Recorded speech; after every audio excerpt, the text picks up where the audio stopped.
নমস্কার, কেমন আছেন সবাই? অনুরাধাস ব্লগে সবাইকে স্বাগত জানাই। আজ কোনো ব্লগ ভিডিও নিয়ে আসিনি।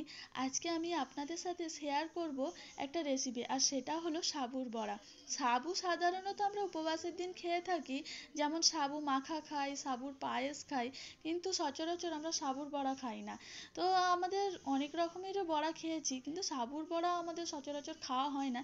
তাই আজকে আমি ঠিক করেছি সাবুর বড়াই বানাবো, আর এটা নিরামিষ দিনেও খাওয়া যায়। তাই এখানে আমি 300 গ্রামের মতন সাবু নিয়েছি। আর এই সাবুটা হচ্ছে মোটা দানা, ছোট দানা কিন্তু নয়। ছোট দানা সাবু নিলে ওইগুলো একদম গলে যায়, তাই আমি এখানে বড় দানাই নিয়েছি। আর এটাকে আমি ভালো করে এখন ধুয়ে নেব। জল দিয়ে ভালো করে 3-4 বার ধরে কষলে কষলে ধুয়ে নেব। এই দেখুন, আমি ভালো করে ধুয়ে নিয়েছি, পরিষ্কার করে নিয়েছি। এরপরে যতটা পরিমাণ সাবু দিয়েছি ঠিক ততটা পরিমাণ জল দেব, বেশি জল দেব না। আর বেশি জল দিলে সাবুটা একদম ভিজে কাদা কাদা হয়ে যাবে। এমন পরিমাণে জল দিতে হবে যাতে সাবুতে সব জলটা টেনে নেয়। এই দেখুন, আমি ততটাই পরিমাণে জল দিয়েছিলাম, সাবুতে সব জল টেনে নিয়েছে। একদম সাবুটা ঝরঝরে হয়েছে, একটার সঙ্গে একটা একদমই লেগে যাচ্ছে না। আর খুব নরমও হয়নি, আবার খুব শক্তও হয়নি। আর সাবুটাকে অবশ্যই 3-4 ঘন্টা আগে ভিজিয়ে রাখতে হবে। চলুন, এরপরে আমি কিছুটা পরিমাণ ধনেপাতা কুচি দিয়ে দিলাম। তারপরে দিয়ে দেবো 3টি মাঝারি সাইজে সিদ্ধ করা আলু। এরপরে দিয়ে দেবো কাঁচা বাদামকে কড়াইয়ে ভেজে রেখেছিলাম, সেটাকে আধা পেস্ট করে রেখেছি, সেটা দিয়ে দেবো। তারপর দিয়ে দেবো স্বাদ মতন লবণ। তারপরে দেবো চিলি ফ্লেক্স।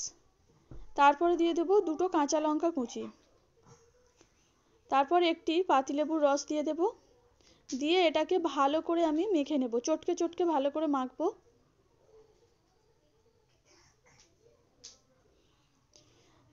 মাখা হয়ে গেছে।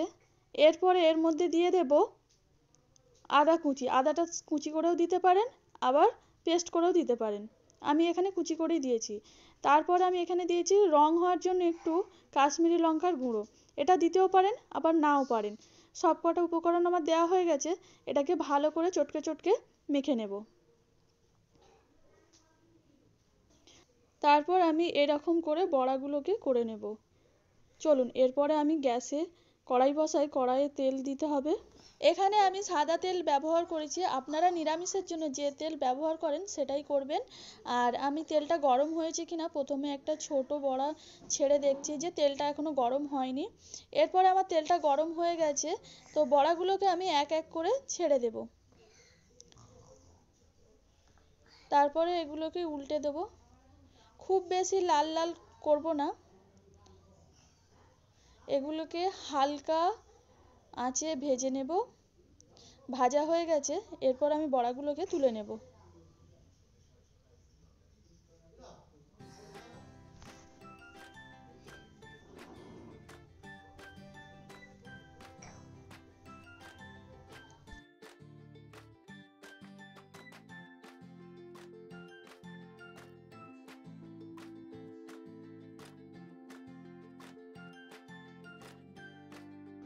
চলুন, আমার সবগুলো বড়া ভাজা হয়ে গেছে। এরপরে এগুলোকে গরম গরম ভাতের সঙ্গে খাওয়া যায়, আবার এমনি সস দিয়েও খাওয়া যায়। আর এখন আমি মনাকে দিয়ে টেস্ট করাবো। মনা খেয়ে কি বলছে একটু শুনি। চলুন মনাকে দিই। মনা, একটা জিনিস বানিয়েছি, এই নাও। নাও খেয়ে বলো কেমন হয়েছে। খাও খাও।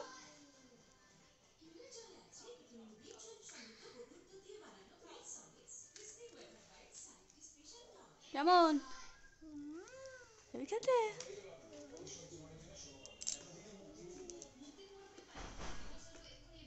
ভালো খেতে?